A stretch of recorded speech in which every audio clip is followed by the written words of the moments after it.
everyone. Rinig po ba ako? Rinig po ba ako? So, I'm Eunice Miles Magpili, one of the member of Team 4. And my team members are Princess May Magante, Regine Makayaon, and Shari May Lugmaw.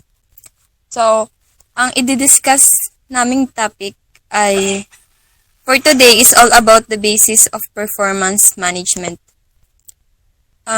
Okay, so let's start the discussion.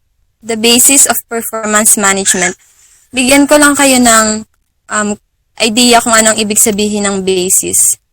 So, ang basis is the system or principles according to which an activity or process is carried on.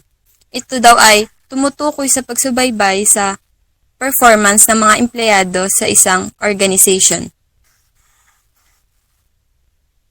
Now we have here learning objectives, which at the end of this lesson, the student should be able to define performance management, learn the characteristics of performance management, understand the factor that affects performance management, understand the difference between performance appraisal and performance management, and last, give the views in performance management.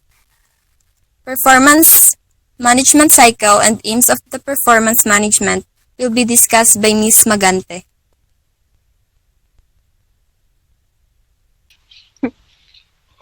Good afternoon, everyone.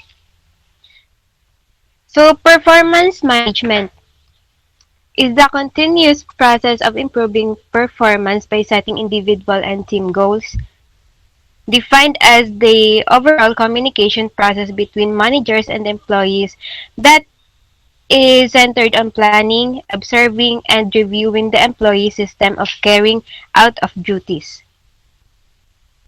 So, meaning, it is a process of systematically doing things to achieve the desired goal of the company or business enterprise. It starts with planning implies that the manager plans his work and activities in advance so that he will attain his goals continuously. So, napakalaga na komunikasyon sa pagpaplano at pagsasagawa ng anumang gawain. Mahalagang may ugnayan ang manager at mga manggagawa. 2 or more heads are better than one. Ito ay kapag may kasama sa isang gawain, maraming idea ang mabubuo sa pamamagitan ng papalitan ng kuro-kuro. So, ano po ba yung kuro-kuro?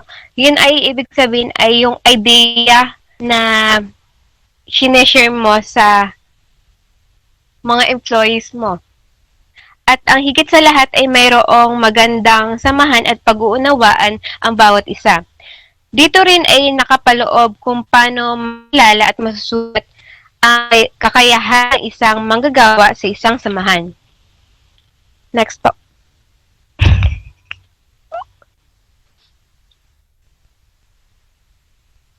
Performance management cycle. The performance management cycle is a part of the performance management process of strategy.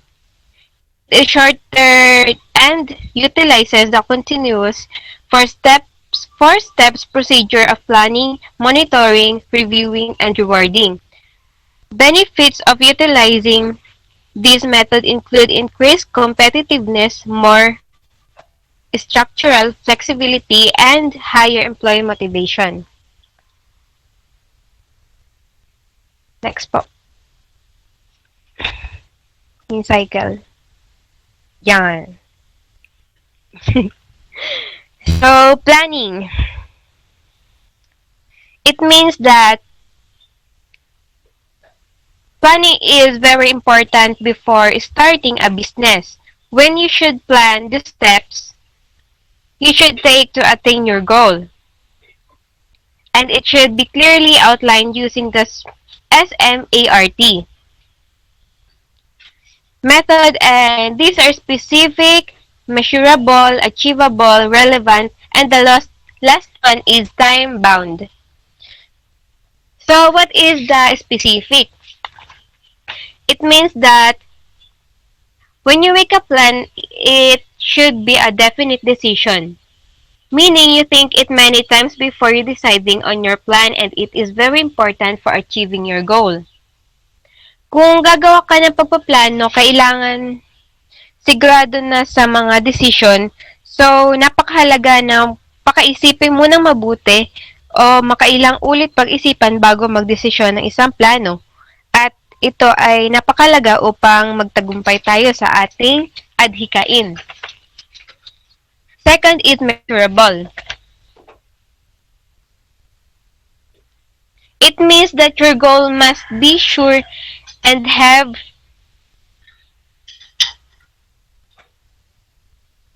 target time and date on when it has been achieved. So, kailangan sigurado ka sa iyong hangarin at may takdang oras at date kung kailan ito matatapos. Third is achievable. So while the goal should stretch the employee, it should not be so lofty as to not be realistically achieved at all. So when your goal has connection to the employees, as soon as possible, you will achieve it. So fourth is relevant.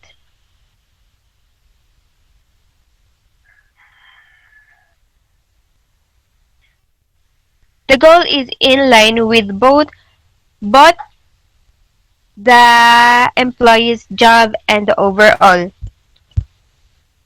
So the goal has a connection with both the employee's job. So kailangan yung hangarin ay may kaugnayan sa mga manggagawa. And the last goal is time bound. So dito ay kailangan may siguradong oras ka kung kailan mo dapat makumpleto kung ano yung goal. Next po, monitoring. Monitoring. Recognize employees' accomplishment and define areas of job performance that need improvement.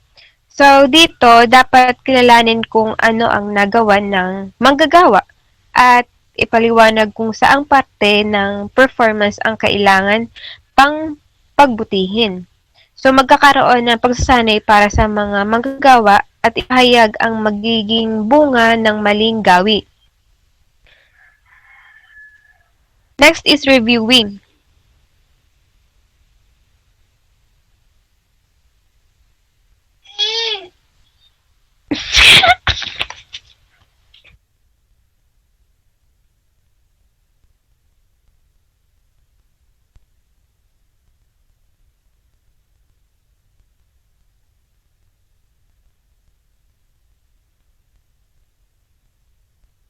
Accomplishments from their perspectives through a self-assessment process. Provides employees with an opportunity to see how they have met objectives or exceeded performance expectations. So, dapat bigyan ng pagkakataon ang mga manggagawa upang makita nila kung paano na-met ang objectives at performance expectations. Rewarding. Next.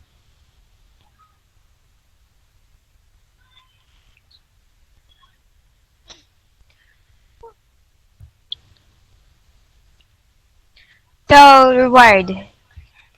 Recognition for their efforts. They are ensuring that those employees will continue to work hard to achieve organizational goals.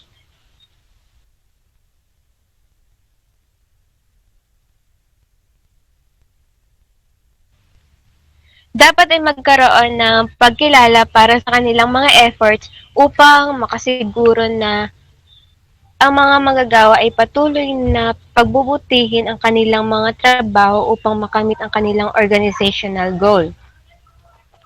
Next po.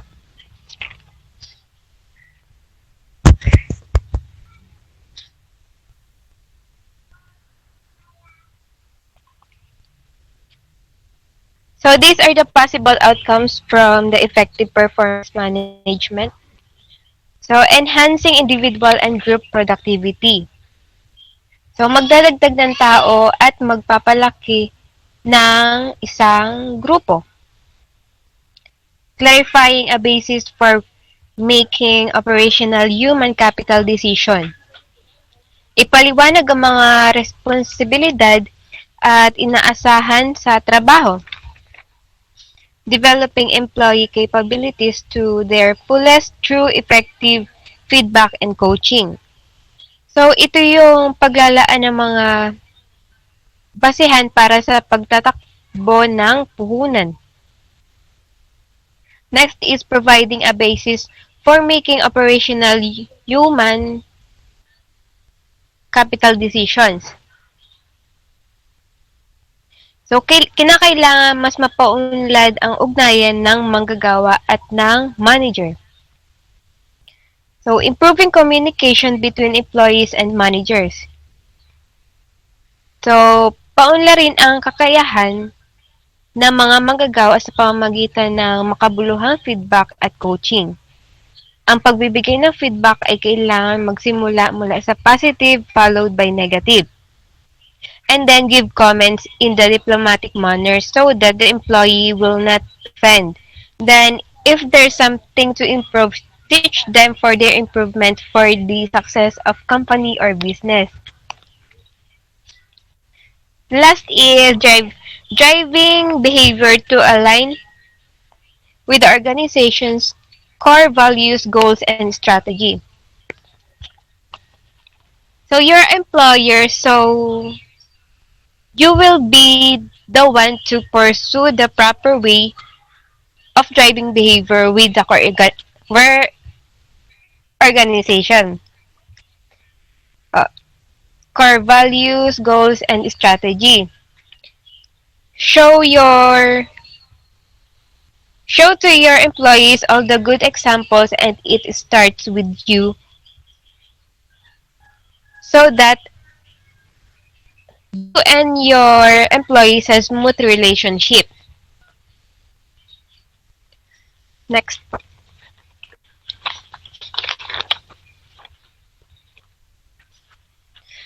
Aims of performance management.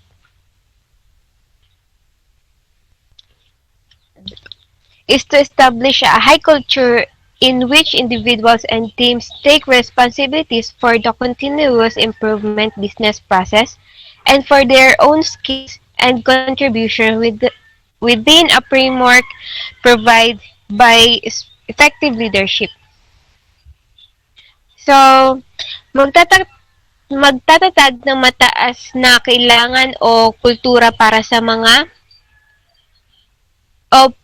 bawat isa at grupo upang mabigyan sila ng responsibilidad para sa patuloy na pag-unlad ng negosyo at sa pamamagitan ng kanilang sariling kakayahan ay may ambag nila para sa pagkakaroon ng mas makabuluhang pamamalakad. Next po.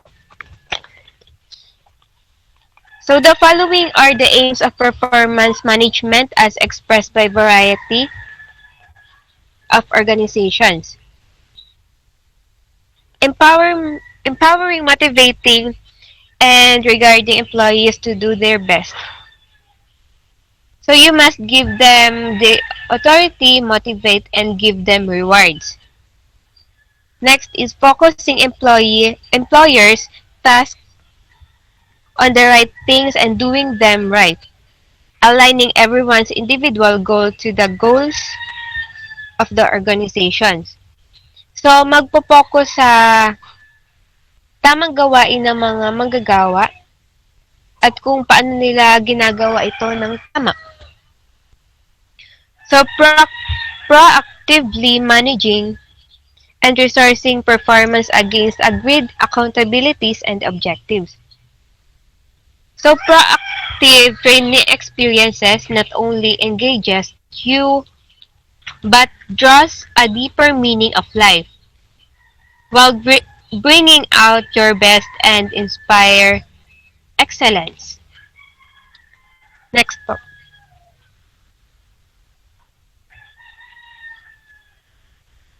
So the process and behaviors by which managers manage the performance of their people to deliver a high achieving organization.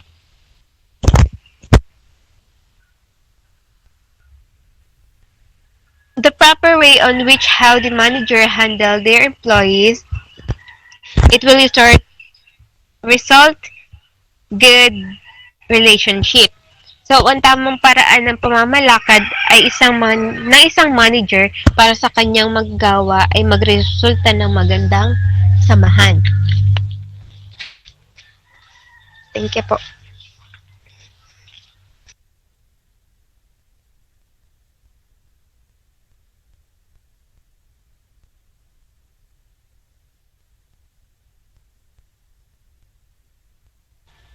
Next na po.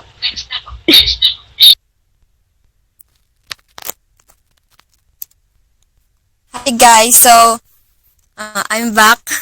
So sa characteristics ng performance management naman tayo. Ano nga ba ang characteristic? Characteristic is a feature or quality belonging typically to a person, place, or thing and serving to identify it. For example, honest, loyal, devoted, o kaya ambitious when it comes to work.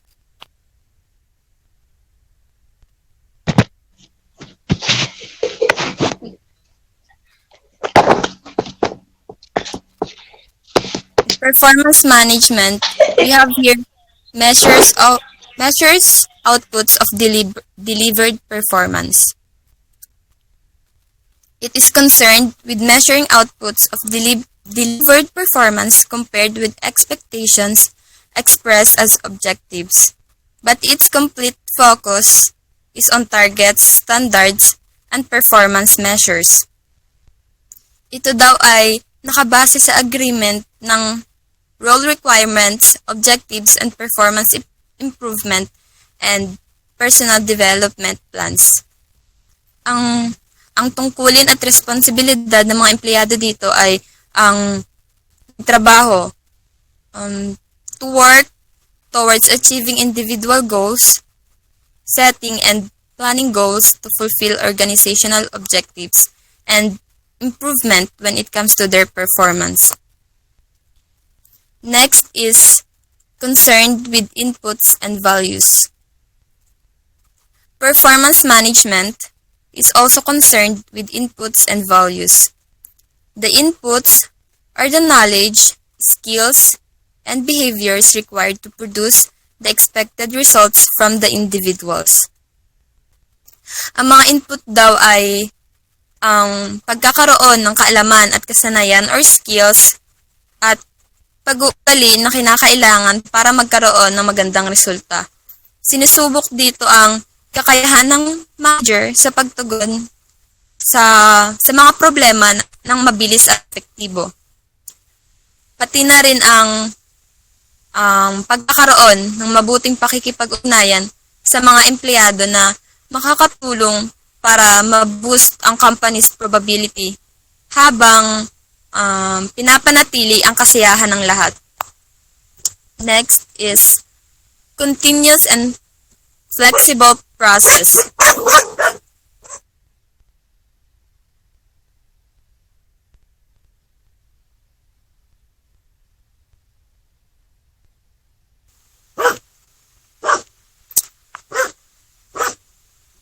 Performance management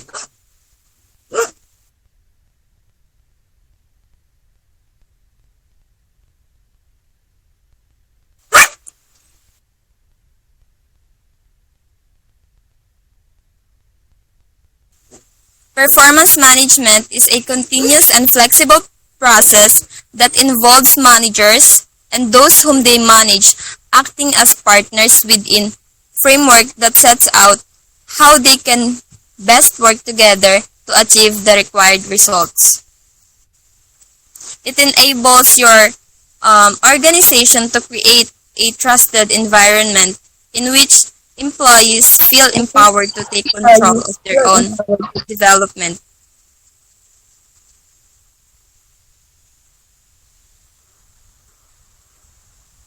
based on the principle of management by contract and agreement. It is based on the principle of management by contract and agreement rather than management by command. It functions as a continuous and evolutionary process in which performance improves over the period of time. O pagbibigay ng batayan para sa regular at madalas na pag-uusap sa pagitan ng manager at